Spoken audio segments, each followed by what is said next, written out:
Alright, hit the button. Means I'm making a video. Yeah, no editing on this video, I don't think. I just upload it directly. Been watching some Professor Anton and others. Conference Report did a couple of videos, pretty good on free will.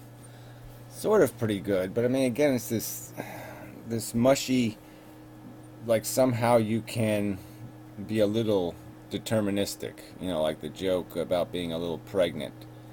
Um, or that somehow you can modify that word into meaning deterministic except, and put in all your little exceptions, and it just doesn't go anywhere. It's nonsensical, and I guess that's what's sort of running through my head, is just trying to find some way to avoid these nonsensical arguments. This poor language. Language is a big thing with Professor Anton, and it's almost like he's saying, because we had these dumb words from the past, that we have to keep them, number one, and that we somehow have to, codify those misimpressions, those false notions. So a lot of our vocabulary is incredibly sloppy, inarticulate, and inaccurate. There should be words that don't even really exist. I mean, it should be like, you go to another country and you find out they don't even have a word for, like, give me a break man said the other day, like, there's no word for gesundheit in Japanese. You just don't say anything. Somebody sneezes, you just say, get the fuck away from me. You don't say anything. Um, and, yeah, and there should be a lot of these words in our vocabulary should be like that. They shouldn't exist. Um, and that seems to make sense to me. Um, but it's and then it's just getting everybody on the same page. It's like everybody is cheating the argument by being at some other place that they're arguing some point from, and it doesn't go anywhere. I mean, in the past, I've tried to get this, like, I even did like the top 100 facts, and I only got to like 10 or 7, because there really aren't that many. And so maybe I'll do that again and just ask other people. People don't really, all the people who I would like to make response videos to me don't. So, I guess there's no point in me trying to solicit it. But yeah, I would appreciate people making videos about just defining what they think the 10 most important, whatever, 1 or 2 sentence facts they think human beings need to know, should know, must know, are that they're really the important facts, the important critical facts to have any kind of rational perspective on what it is to be alive. Um, yeah. Uh, and I've look, on the website. I'll post a link again to the little series of videos I did, basically just starting from the beginning and to the end. Just an hour and a half of this is what we are, this is where we came from, this is what it means, the end. This is what you can do with it, and the conclusion was pretty much nothing. But anyway, that's not the point. The point isn't what the conclusion is. The point is what the truth is. And I guess that's what annoys me about all these people talking, is they all seem to be talking from a perspective of psychology, not philosophy. They all seem to be talking as if this satisfies our need to, or this services, that's the function, is serving this human, individual, personal, subjective, at this moment in time, individual comfort. And that's really not the job of philosophy. And so I just don't think, I guess that would be one of my facts would be, is don't mix, you know, wishful thinking with a description of reality. The truth matters. I guess that's it. The truth matters. And so, and it's got to be respected. And so you can't play, the other part of that, I guess, would be that logic is the controlling function People have been talking about freedom and free will and all this stuff, and freedom is a bogus word. It doesn't mean anything. You can't conceptualize freedom. All you can do is conceptualize its opposite. Again, and this is another thing that seems to fascinate Corey, is this, some way that if it's an opposite, if it's a definition of a white space, because the nebula is too nebulous to describe, all you can do is describe the stuff around it because it's just so in specific. That there's something wrong with that. There's nothing wrong with describing something by describing the white space, by saying what contains it. Describe the container, and you've described the thing being contained. And so I think it's perfectly legitimate to say atheist, to say, yes, I don't believe in any of that. And it's pretty descriptive. Well, he's cheated this argument so many times. I mean, he's sort of implied that, well, what does atheist mean? You say atheist, you can't imagine an atheist. Because they're all over the place. Some believe in frogs, and some believe in dogs, and some believe in, smelling their own poo, and blah, blah, blah, blah, blah. And, and he's saying that in the face of religious people who are all over the map. I mean, you can't find two Christians who believe in the same Jesus. So, that's just so bogus, so obviously bogus, which, again, gets me back to, I mean, some of what these people are doing, I think, is quite intentional. I mean, they're really not doing this pursue the truth thing. They're doing this, let's sell, Scientology. That's all they're doing. They're just making up some bullshit because it makes being human more interesting, and they can maybe put the Mission Impossible theme to their life, and it just makes their existence so much more something, than an accurate description that might make it seem really stupid. So anyway, yeah. So yeah, there's just what I'm also thinking is in ordering the argument, I guess, is maybe I'll make some videos where I premise, I put a axiom on the table, and basically say, well, if you accept this axiom, then let's go to the next argument, to the next axiom, and if you don't, well, then let's go sideways or whatever for a while, and let's argue the axiom, and make videos in maybe that style. So maybe come up with like a numbering system and see what number, and just have it on those levels, and just I don't know, something like that, because it just does seem there's never going to be agreement if we keep cheating the foundation. I mean, if I'm arguing with somebody and we don't agree that microbes don't feel, well, the argument's going to be kind of fucked up. So we have to establish there has to be some sort of where are you coming from credentials that come with the argument. Because, yeah, you just really can't do logic that way. Because you will trip over these words, this horrible vocabulary that really we should fix. And that's the thing is what should we do? Should we keep the delusionary, ambiguous, sloppy language of the past, or should we maybe redefine these words and make a real effort at it? There is no spontaneous, there is no random. Let's understand it for what it is. I mean, we, your computers, with all our science, with all our everything, we can't come up with a random number generator. We have to contrive one. We have to make it artificially, so it's not really random, but it's so it is so the variables are so expansive that you're not going to be able to tell the difference between random and the reality. And that's what determinism does to us too. It's just that there's too many variables, so the determinism is invisible. So when your computer creates a random number generator, and it can throw random numbers out, and it will appear to your senses quite random.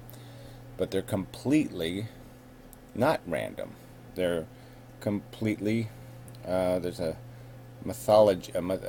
methodology to their creation, and that's what goes on inside of us.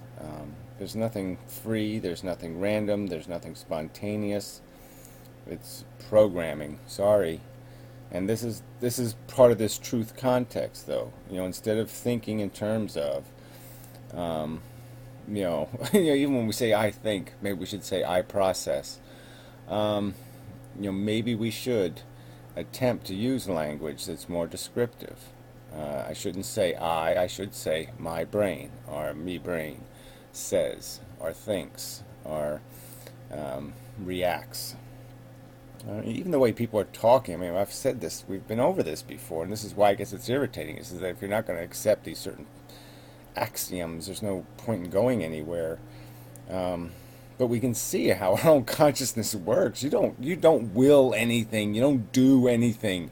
You witness what your brain does subconsciously.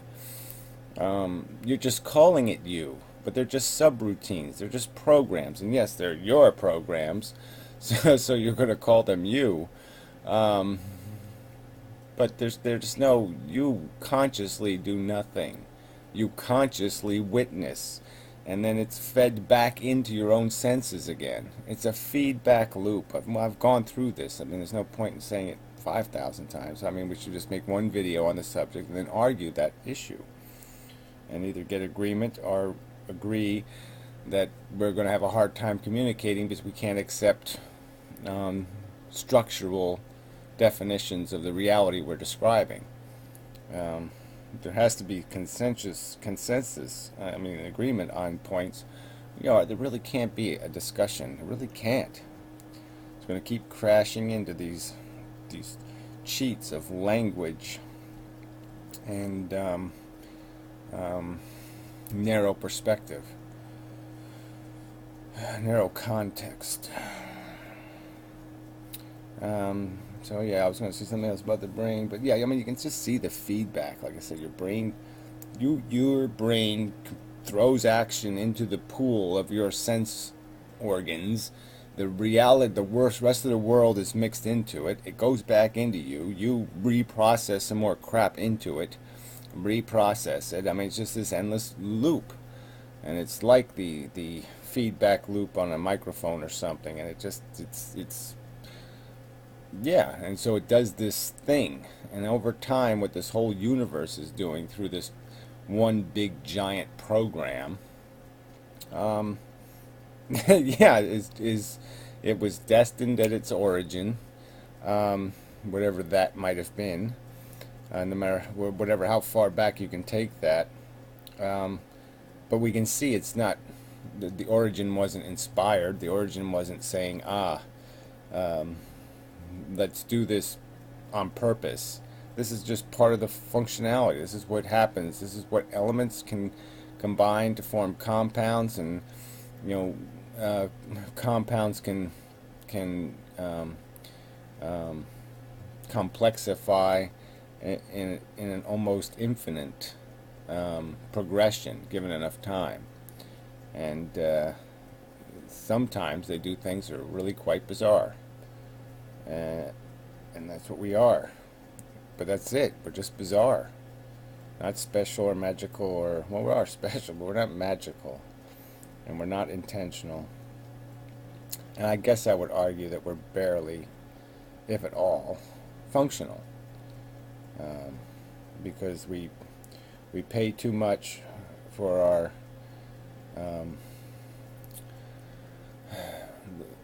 there's probably some way to say that the price is too high. So I have to come up with some little meme, some little mental statement that is catchier than the price is too high. But yeah, we pay too much for too little. It's one way of saying it. The value is all a contrivance of these subroutines running inside of us. Satisfy the hunger, satisfy the body. That's really a native, rudimentary. You're conditioned about what it is you like to eat to do that satisfying. So there's a cultures imposed of programming, your maturation, which how your mother cooked. These are kind of things that are going to decide your preferences. And then you have the other biological imperatives of reproduction and the rest of them. The same basic mechanisms controlling your desire mechanism, which is just programming. So anyway, I guess that is an overview in response to Professor Anton's overview. So the overview is language has got to be fixed. If intelligent people are going to have intelligent conversation, they're going to have to use more explicit language, and they're not going to be able to mess with words that have an explicit meaning. I mean, either you're a determinist or you're not a determinist. It really is kind of silly to have to sit there and label ourselves hard determinist or medium determinist or weak determinist. I mean, come on. It's just crap. I mean, fuck the word if you're gonna. It just doesn't mean anything anymore. Okay. I think that's enough. I mean, Professor Anton even said in his video, I mean, he just conceded the point that, okay, well, maybe determinism is the truth. Maybe that's the way the universe works, but we can't see it, so therefore we can pretend it isn't the truth anymore. I mean, it's just so bogus. We should try to incorporate into our language fair treatment of the truth. And I think we can do that without turning it into some sort of clinical, cruel Mr. Spock language. But even if we have to do the Mr. Spock thing, that's the right thing to do. If that's what being accurate is going to require. And because people are just being quite willfully, through their programming, manipulative for an end that has nothing to do with defining the truth, and has everything to do with selling and promoting some sort of religion, essentially, some sort of Scientology. I'm super fantastic and you're mediocre to okayish kind of bullshit. I mean, yeah, so whatever. Okay, enough of a video and such and so forth. So yeah, no editing on this one because I got other shit to do and can't tie up the computer, and yeah, I'm a little bit undermotivated at the moment. And what else? And I want to test the camera anyway. And what else? Yeah, that's enough. So till next time and such. I really want a cigarette. A real one. Yeah, it's just it's just irritating me.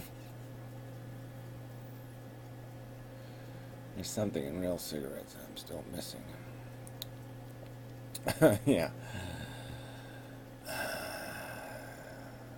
Those other 105 chemicals, one of them is addictive. So I'm still wanting it.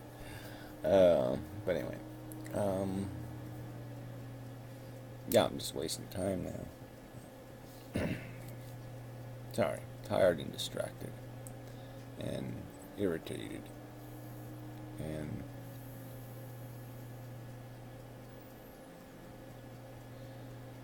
such. Okay. So that's enough. So till next time and whatnot. Sorry, this video it's just not, I've been thinking about how to make it all day, sort of, not all day, but I just been trying to structure it in my head, and I just said there's no way to do it because it's just going to take, I'm going to have to write and do all that. Yeah, I'm just not going to do all that shit right now.